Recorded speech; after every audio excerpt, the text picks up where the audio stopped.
Buenos días a todos. Vamos a dar comienzo al segundo día de estas séptimas jornadas de bibliotecas, bibliotecas de museos. Y, me presento. Mi nombre es Carmen Peguero. Soy la responsable de la biblioteca y el archivo de la Fundación Lázaro Galdiano y voy a presentar este primer bloque de ponencias de este segundo día de las séptimas jornadas de BIMUS. Comenzamos. Voy a poner las gafas mejor. La primera ponencia se titula El impacto del centenario Sorolla en la biblioteca del museo y van a presentar Enrique Varela Agui, director del Museo Sorolla, y Marta Vázquez Herrero, técnica auxiliar de biblioteca del mismo museo. Cuando queráis. Muchas gracias. Buenos días a todos. Es un placer estar en el Museo del Prado. Gracias por acogernos y enhorabuena a la Subdirección General de Museos Estatales por la organización de estas nuevas jornadas de bibliotecas de museos que siempre son tan interesantes y tan fructíferas. Verdaderamente, el título de la ponencia que prepararon Marta y Cristina es muy propio para lo que estamos viviendo en el Museo Sorolla. Lo digo por el impacto del centenario. Si tuviéramos que generalizar, diríamos el impacto del centenario en la vida del museo, ¿no? Sabéis que se está celebrando en la actualidad el centenario del fallecimiento de Joaquín Sorolla y está siendo un año muy intenso para toda la actividad del museo a nivel interno y externo. Y efectivamente ha impactado sobre todas las áreas de actividad del museo, en un museo que, no me canso de decirlo, somos un museo muy pequeñito, con una dotación de infraestructura y una dotación económica y presupuestaria y de recursos humanos muy limitada. Y todo lo que estamos haciendo sobrepasa con mucho nuestras capacidades. De este modo que sí que me quiero, por tanto, reconocer la labor de todos los trabajadores, tanto personal de atención al público como personal técnico del museo, que se están dejando la piel por celebrar y conmemorar a Joaquín Sorolla tal y como se merece o como queremos que se merece. En este sentido, y ya centrando un poco el relato en torno al tema de la intervención, decir que vengo aquí un poco como telonero. Verdaderamente el trabajo lo han realizado tanto Marta, que está aquí hoy con nosotros, como Cristina Merino, que se encuentra felizmente de baja maternal, y que son las dos personas responsables de la biblioteca del museo, que se incorporaron además muy recientemente a la actividad profesional del propio Museo Sorolla, hasta la llegada de Marta, que fue la primera, ¿hace cuánto? Un año justo. Un año. Sí.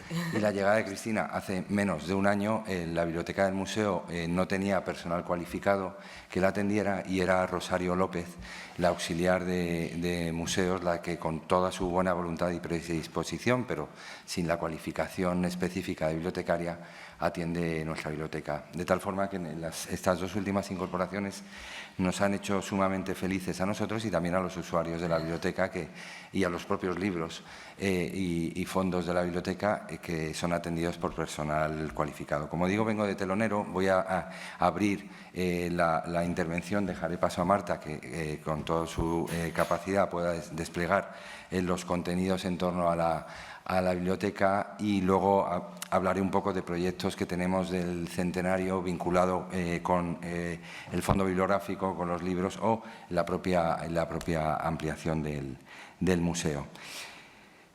Bien, haciendo una breve introducción que creo que en buena medida sobra, porque todos sabemos quién es Joaquín Sorolla y, de hecho, a través de la programación expositiva del museo nos intentamos encargar de difundir toda su amplia, compleja y prolífica trayectoria vital, humana y profesional.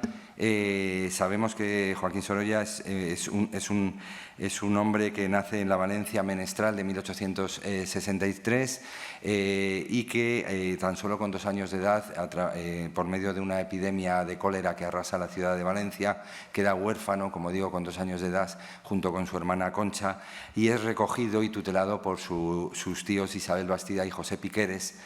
José Piqueres era maestro cerrajeno, que le acogen en su seno y van a partir de entonces a acompañar en su trayectoria vital. Por lo tanto, los orígenes de Sorolla son unos orígenes muy humildes y muy duros, y de esa orfandad y de esa familia de cerrajeros, con todo el cuidado y el cariño, va creciendo el joven Sorolla hasta que ya en la edad adolescente, en torno a los 14 años, tanto sus maestros, sus profesores como sus tutores se dan cuenta de que no destaca especialmente por los estudios, pero sí que tiene muy buena mano y talento para el dibujo, y será a partir de esos años cuando ingrese en 1800, en torno a los 14 años, ingrese en las escuelas de artesanos de Valencia, donde las clases nocturnas empezará a recibir clases de dibujo, composición, etcétera, y empezará de la mano de Capuz, del escultor Capuz, empezará a desarrollar todo su talento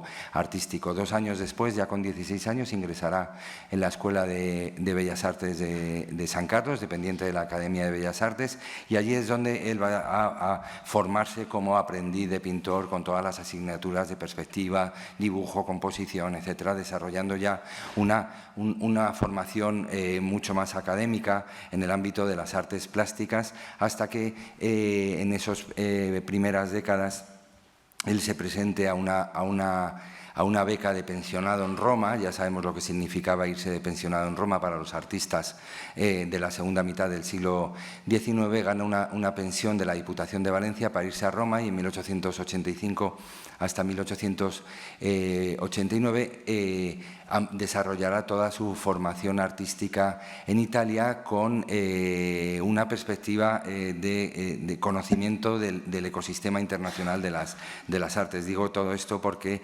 también realizará prolíficas y profundas incursiones en París de la mano de su amigo Pedro Gil, y eso le va a permitir a Sorolla, al joven Sorolla, le va a permitir conocer cuáles son todas las corrientes internacionales del arte, todas las escuelas que confluían en los certámenes y premios y exposiciones que se celebraban en París. Sorolla fue un hombre que tuvo muy claro desde esos años de adolescente que quería dedicarse a la pintura y que quería triunfar en el ámbito de la pintura.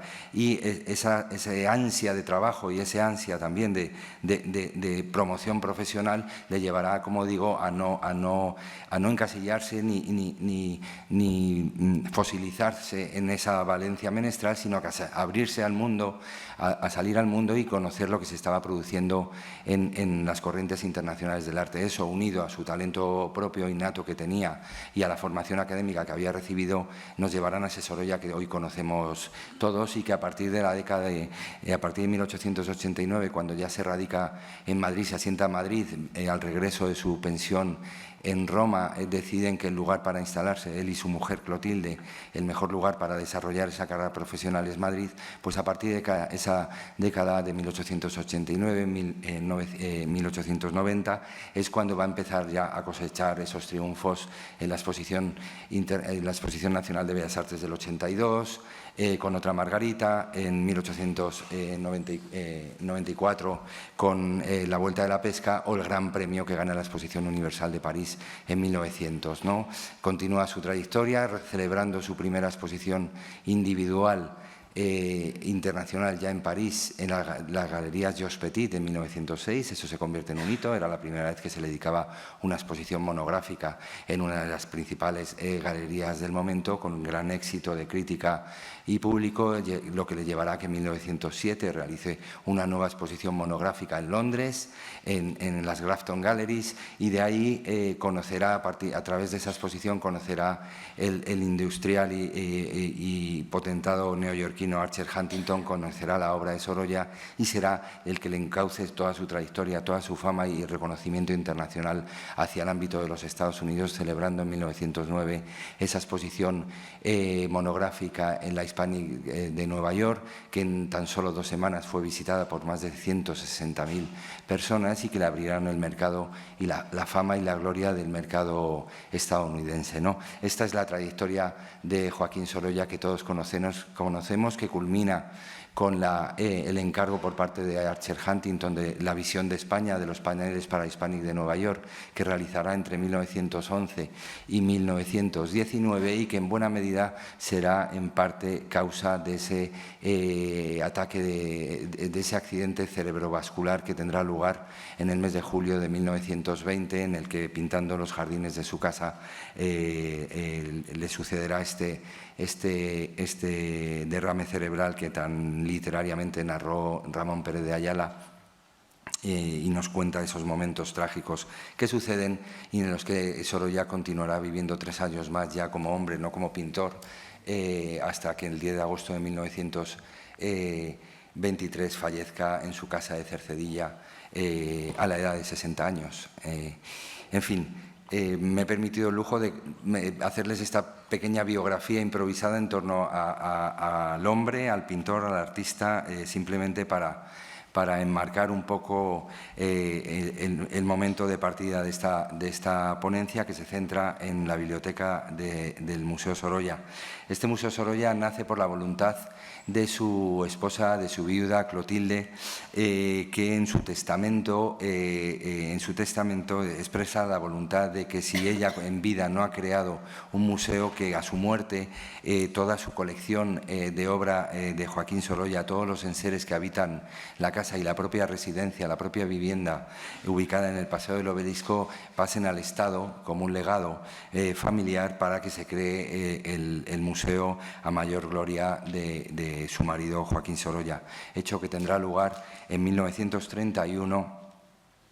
Fue, de hecho, uno de los últimos reales decretos que firmó Alfonso XIII antes del exilio, y el museo será inaugurado al año siguiente, en 1932, ya por la República, el presidente de la República, del Gobierno de la República, Manuel Azaña, con asistencia también en esos días del presidente Niceto Alcalá Zamora.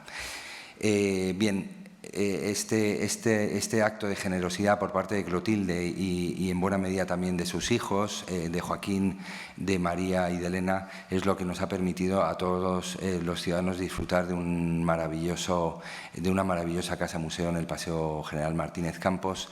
Y, como digo, el legado de Clotilde contenía también todos los enseres de todos los objetos que habitaban la casa, entre ellos, por supuesto, su biblioteca, la biblioteca personal que tenía Joaquín Sorolla. Es el momento de que Marta nos ilustre acerca de ella. Muchísimas gracias. Muchas gracias, Enrique. Pues sí, yo voy a hablaros un poco de la biblioteca y vamos a empezar por los orígenes que se encuentran en la colección bibliófila que poseyó el propio pintor en vida. Para tratar de ver qué libros pertenecieron a él y cuáles no, tenemos 2 documentos. Por un lado, el inventario de los bienes legados al Estado español por Clotilde García del Castillo, la viuda de Sorolla, donde están todos los documentos, todos los ejemplares que llegaron en ese legado. Y luego tenemos otro documento de Mónica Rodríguez Subirana del 2010, que realiza una investigación para saber cuál de esos ejemplares pertenecieron realmente al autor, al pintor. Entonces, bueno, pues divide los documentos en 2, los que pertenecieron a él con total seguridad, porque tengan una dedicatoria, anotaciones manuscritas, dibujos, bocetos, y los que se cree que pudieran pertenecer a él por estar editados antes de 1920. La investigación esclarece que la biblioteca personal de Joaquín Sorolla estaba compuesta por 722 ejemplares. Decir que muchos de estos ejemplares del fondo antiguo están expuestos en las instalaciones, en las salas de la exposición permanente del museo, porque apoyan los discursos expositivos. Al ser una casa museo, bueno, pues es oportuno que los libros que pertenecieron al pintor se encuentren en su lugar de origen. Vamos a hablar de algunos ejemplares que hemos destacado entre la colección del pintor, como este ejemplar de Alba Nueva, Poemas de niños, traducido por Zenobia Camprubí de Jiménez y Juan Ramón Jiménez, que incluye una dedicatoria de los traductores a Joaquín Sorolla. Y bueno, también destacar que se utilizó para el club de lectura de la exposición temporal La Dichosa, la infancia en la pintura de Sorolla, que se realizó el año pasado en el museo. Bueno, luego, por otro lado, este ejemplar de Nazarín, que también tiene una dedicatoria muy cariñosa de Galdós al pintor. este ejemplar de La Pelle de la Mer, también dedicado por el autor a Sorolla. Y por último, este ejemplar que, como vemos, pues tiene dibujos, unos bocetos realizados por Joaquín Sorolla, de lo que creemos puede ser un estudio para el retrato de Alfonso XIII. Bueno, destacar del fondo antiguo que nos encontramos con cierto problema de que muchas veces estos documentos han sido tratados como piezas museográficas y entonces pues están dados de alta en Domus, no están dados de alta en Apsis y no han recibido el tratamiento quizás adecuado. Uno de los proyectos relacionados con el centenario será aprovechar la movilización de las obras del museo a la ampliación para por nuestra parte, por parte de la biblioteca, pues realizar el control de estos ejemplares que sea oportuno. Ahora voy a hablar de la biblioteca, de cómo nos la encontramos cuando llegamos el año pasado, cómo se ha venido tratando todo el fondo bibliográfico, los proyectos y los servicios que estamos haciendo actualmente y los proyectos que tenemos en el futuro para la biblioteca. Bueno, pues para empezar voy a hablar del fondo. Bueno, está ordenado por temática. Bueno, está muy especializado, obviamente, en historia del arte y sobre todo en pintura del siglo XIX. Está ordenado por temática y sí que es verdad que tenemos 3 tipos de asignaturas que crean bastante caos a la hora de poder recuperar los documentos. Para empezar, las 3 primeras letras de una sección con un número occurrence, otra que son las 3 primeras letras de una sección con una subsección más número occurrence y otras que son sección, siglo, país, autor. O sea, es muy difícil asegurar un crecimiento ordenado de la colección con estas asignaturas. Hay una falta de uniformidad y también dificulta algunas tareas como las colocaciones, los recuentos, pues es un poco complicado. En cuanto a la tipología de los fondos, decir que contamos con unos 12.000 ejemplares, la mayoría de fondo moderno, por supuesto, y que han entrado en el museo mediante compra, edición propia del museo, canje o donación. En cuanto a la conservación del fondo antiguo, decir que bueno, es impecable, es muy positiva el estado en el que se encuentra el fondo antiguo, la temperatura y humedad relativas son correctas, está identificado adecuadamente con etiquetas, sin pegamentos, en cajas de cartón específicas para conservación, libres de lignina, con un pH ligeramente alcalino que contribuye a la absorción de gases ácidos, con encolados y aprestos neutros y además pues, se realiza la digitalización periódica mediante las campañas del Ministerio para esa conservación preventiva. En la biblioteca también poseemos un gran número de revistas de fondo moderno, también de fondo antiguo, pero de fondo moderno, aunque actualmente no tenemos ninguna suscripción a ningún título. Y bueno, pues las mayorías de las colecciones de la revista de fondo moderno están incompletas y muchos números están sin siquiera incluir en el Cardex, que es una de las cosas que tenemos pendientes y tenemos que ir haciendo porque hay algo de descontrol en ese tema. También tenemos una colección de folletos, recortes de prensa y efemera que también están pendientes de realizar su control y de su vaciado para facilitar su recuperación. Destacar que se ha venido realizando desde finales del siglo XIX un maravilloso trabajo documental en el que se ha recopilado toda la prensa, bueno, casi toda la prensa escrita sobre Sorolla, sobre su vida, sobre sus viajes, sobre sus exposiciones y que bueno, pues tenemos una sección ordenada pues, cronológicamente y dentro de los años alfabéticamente por títulos en la que pues, se puede encontrar todo lo que se ha escrito sobre Joaquín Sorolla. Es un trabajo que se ha hecho muy bien y que nuestra idea en el futuro también es vaciarlo en Apsis para que pueda ser recuperado no solo por los trabajadores físicos del museo, sino pues, que sea accesible a la red Vimus.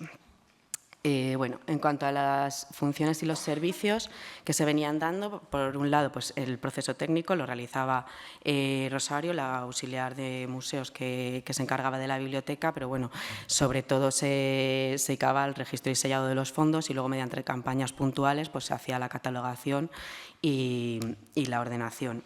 Eso del proceso técnico. En cuanto al préstamo, pues era un poco caótico. Los propios usuarios, que son los técnicos del museo, cogían los libros y les volvían a colocar ellos mismos en las estanterías. Había un poco de caos. Sí funcionaba muy bien el préstamo interbibliotecario, también coordinado a través de Rosario, y que bueno, pues eso sí se restringía a la red Vimus. En cuanto a los investigadores, se atendían como ahora en las instalaciones del museo y bueno, lo único que la ayuda que se les daba era únicamente el catálogo de Vimus en la que ellos mismos pues tenían que buscar los documentos. El servicio de información bibliográfica se basaba también únicamente en búsquedas en Vimus y lo realizaba en el catálogo y lo realizaba cada investigador o cada usuario.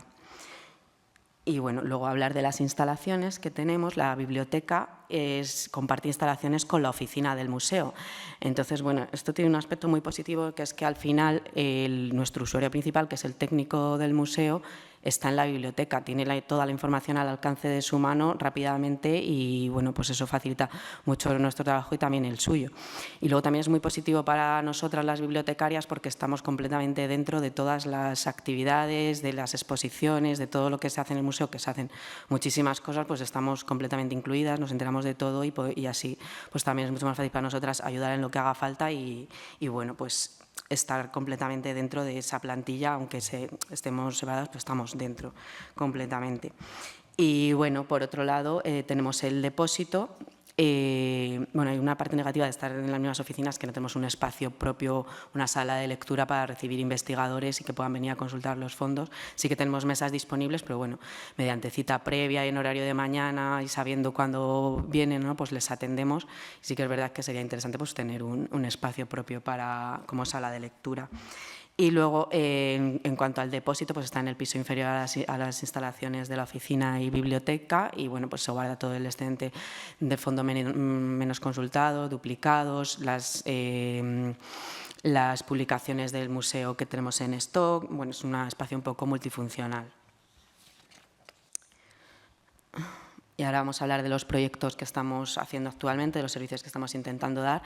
Bueno, lo primero que hicimos fue, aparte de poner al día algunas cosas pendientes, pues un recuento total de los fondos para ver que había muchas cosas descolocadas, que había algunas cosas extraviadas y bueno, pues eso es lo primero que hicimos, actualizamos Apsis para ya tener controlado todo el fondo. Estamos realizando con bastante éxito el control del préstamo, que pues no se hacía y ahora sí que es verdad que todos los préstamos que se hacen, incluso en sala, los investigadores y todo, bueno, en sala, pero no tenemos préstamo domiciliario, intentamos volcarlo en Apsis y también pues colocamos un testigo de desplazamiento en el lugar del ejemplar para que esté localizado en todo momento y no haya pérdidas de ningún tipo. Y bueno, el préstamo interbibliotecario simplemente se está haciendo un control más exhaustivo. Nuestra idea en el futuro es automatizar el préstamo. Todos los libros tienen su código de barras, entonces pues no habría problema. El canje, pues hemos establecido relaciones con la biblioteca del Museo Thyssen, con la biblioteca también del Consorcio Patrimoni de Sitges y con el Museo de Belas Artes de A Coruña para realizar intercambio de publicaciones pues anualmente y así pues hacer crecer más nuestra colección y no depender solo de las campañas de adquisiciones. Por otro lado, el apoyo al personal del museo en la preparación de exposiciones y publicaciones, que es una de nuestras labores más importantes, pues les ayudamos a realizar las bibliografías, a citar los diferentes documentos y, por supuesto, las búsquedas de información, así como los préstamos bibliotecarios entre la red para tapar las necesidades de información que tiene nuestro fondo. Las búsquedas de información y elaboración de bibliografías es otro de nuestros trabajos más importantes, también para investigadores, pues hacemos listados bibliográficos por temas de los más recurrentes o cuando se escribe un investigador y nos dice estoy investigando tal, pues le mandamos un listado de fondos, si quiere venir a consultarlos se los servimos, les dejamos preparados y les ayudamos a buscar en otros catálogos. Bueno, y aquí entraría también lo de la atención a los investigadores, que pues eso, con cita previa y en horario de mañana, pues intentamos darles el mejor servicio posible. La digitalización del fondo antiguo, como hemos dicho, a través de las campañas del Ministerio y también con una técnico del Ministerio que viene una vez a la semana a digitalizar, no digitaliza ejemplares, pero sí otras partes del fondo como cartas, fotografías y muchas cosas del archivo. La actualización de Apsis con de los fondos digitalizados, pues a raíz de las campañas del Ministerio de Digitalización hemos sacado un listado del fondo antiguo y estamos comprobando el campo 856 de todos los fondos del fondo antiguo en diferentes bibliotecas digitales, como Biblioteca Virtual de Patrimonio Bibliográfico, Hispana, Europeana o Biblioteca Digital Hispánica, buscando si están ya digitalizados para evitar la duplicación y hacer más completo nuestro catálogo. La conservación preventiva de revistas antiguas, que bueno, pues cuando llegamos vimos que estaban en el archivo en posición vertical en unas cajas, pues hemos comprado cajas de conservación y fundas de material inerte para tenerlas conservadas mejor en horizontal, y es uno de los proyectos que estamos haciendo ahora. La conservación preventiva de fondos anteriores a 1950, hemos establecido esta fecha como fecha para el fondo antiguo, para empezar con la conservación preventiva de estos ejemplares. El expurgo, que es uno de los proyectos más importantes porque nos van a dejar mucho espacio para las nuevas adquisiciones, que el espacio es uno de los grandes problemas que tenemos, y además con el expurgo hemos aprovechado para actualizar la asignatura del depósito y poner un único número occurrence para todos. Y la formación de usuarios mediante algunos documentos como normas de manipulación del fondo, normas de acceso a los documentos, etcétera. Y por último, muy rápidamente, los proyectos que tenemos para el futuro serán pues, coordinar y dirigir el club de lectura, que hasta ahora se venía haciendo por el Departamento de Difusión del Museo, que es un departamento muy potente y con mucha repercusión mediática. Y bueno, pues con cada exposición temporal se hace una jornada en forma de club de lectura, una jornada cultural en la que el comisario de la exposición elige una obra literaria y se comenta con los usuarios o con los visitantes del museo que lo deseen. Y bueno, pues nuestra idea en el futuro pues, es entrar en este club de lectura, pues ya que es una actividad propia también de bibliotecas. El cambio de ordenación, bueno, consideramos que esta ordenación es un poco caótica y tenemos pensado pasarla a CDU, manteniendo, eso sí, la asignatura SOR, que es Sorolla, como centro de interés, porque al final es lo que más utilizan nuestros usuarios y entendemos que está bien que esté junta y en una estantería toda junta esa colección. El vaciado de recortes de prensa, de este trabajo tan maravilloso que se ha venido haciendo desde hace tanto tiempo de todos los recortes de prensa, bueno, pues eso tenemos la idea de poder vaciarlo de alguna manera, tenemos que estudiarlo para que sea accesible al público general.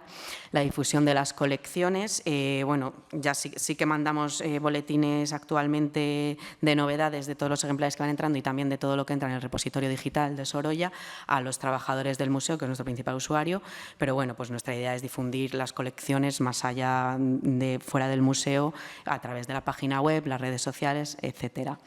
La presencia en redes sociales, a través de las redes sociales del museo, que como digo son bastante potentes y muy activas, y bueno, también a través de las redes sociales de BIMUS. Las actividades de extensión cultural, pues bueno, participar más activamente en las actividades culturales del museo, llevar la biblioteca también a los usuarios, al público general. Y bueno, una carta de servicios, que es un proyecto un poco ambicioso. A ver, nosotros estamos dentro de la carta de servicios del museo con un compromiso de atender a los investigadores en 10 días hábiles, pero bueno, pues como idea de futuro, tener nuestra propia carta de servicios. Y por último, pues va a hablar Enrique otra vez del centenario, de todo lo que se está haciendo y se va a hacer. Gracias, Marta. Bueno, como pueden ver, se trata de pasar de 0 a 100 en cuanto a la gestión de una biblioteca que, como decía, hasta hace prácticamente poco más de un año no tenía una atención profesional y dedicada en exclusiva a sus fondos y a su gestión, y por lo tanto, de cara ya desde el presente, pero de cara al futuro, creemos que la propia biblioteca ganará en prestación de servicios y en entidad, por así decirlo, ¿no? Y los propios libros y los propios usuarios serán los grandes beneficiados de esta dotación de personal que nos acompaña ya felizmente en la plantilla del museo. No creo que nos quede ya mucho tiempo. 2 minutos. Simplemente expresar muy brevemente como algunos proyectos dentro de la programación del centenario que han tenido una dimensión o que van a tener una dimensión bibliográfica, por así decirlo. Dentro del programa de actividades que se realizó desde el Museo Sorolla y la Fundación Museo Sorolla de cara a la celebración de conmemoración de este centenario, había una línea de actividades, la más evidente y manifiesta es la línea de exposiciones temporales que se está llevando tanto en la propia sede del museo como en itinerancias a otras ciudades, pero también nos habíamos planteado toda una serie de proyectos de actividad científica, investigadora, cultural, de difusión, etcétera, en torno a Sorolla, para no solo vincularlo con la programación expositiva. En este sentido, nos planteamos una serie de publicaciones de índole científico y divulgativo que creíamos que eran algunas de ellas muy necesarias y otras que darían además como el pozo, la huella perdurable de la celebración y conmemoración de este centenario. Entre ellos tenemos dos proyectos muy interesantes y muy necesarios, dos proyectos editoriales y de investigación muy necesarios que se están llevando ahora mismo en marcha. Uno es la publicación del epistolario de Joaquín Sorolla y Clotilde García del Castillo.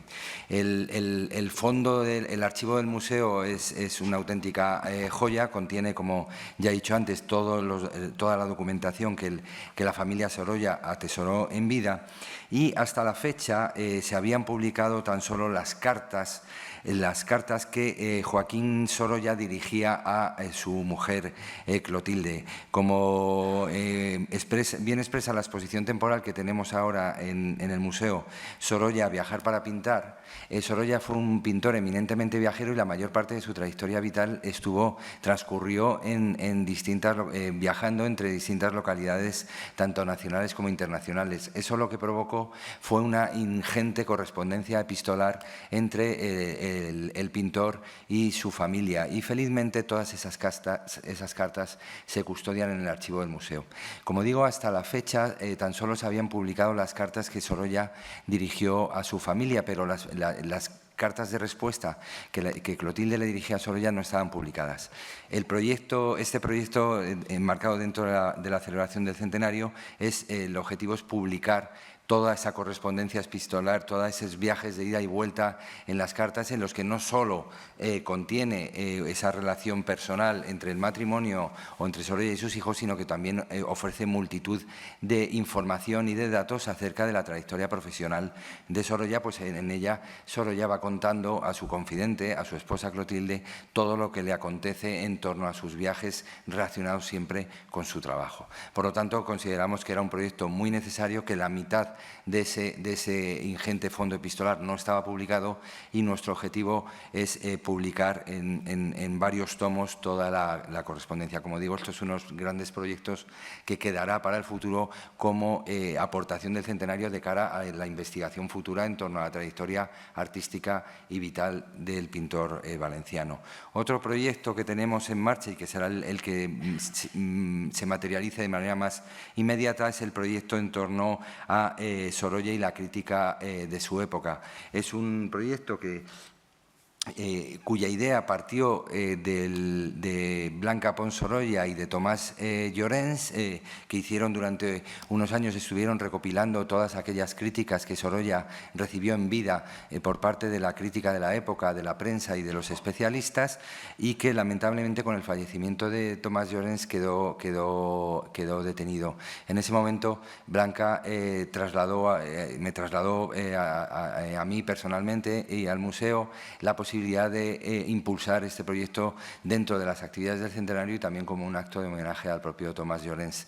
Desde el museo canalizamos este proyecto y encargamos a la anterior directora, a Consuelo Luca de Tena, que se encargara de la edición crítica de esta publicación, que, como digo, recopila lo principal, lo más importante de todas aquellas críticas que en vida de Sorolla se fueron publicando tanto en la prensa como en las revistas especializadas en torno al pintor Sorolla, tanto a nivel nacional como internacional. Se han publicado tangencialmente algunas de estas críticas, pero no se habían recopilado en un estudio monográfico, y creemos que puede ser muy interesante interesante y necesario de nuevo para la construcción en torno a la trayectoria profesional de Sorolla. Otros proyectos que tienen un carácter más divulgativo son los 2 volúmenes que se están trabajando en la actualidad, que son en torno a la Valencia de Sorolla o el Madrid de Sorolla.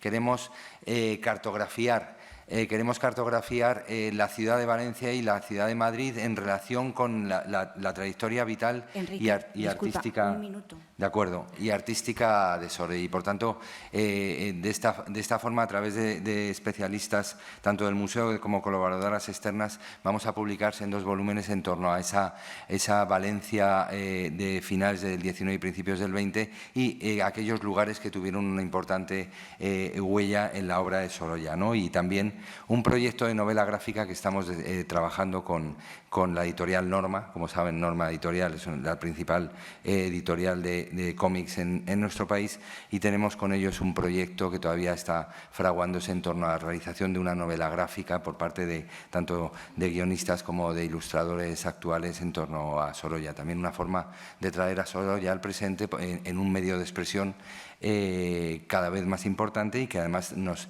puede acercar a nuevos públicos. Bien, yo creo que con esto podemos concluir la intervención. Dar las gracias a Marta y a Cristina por su trabajo y a todos ustedes por su atención.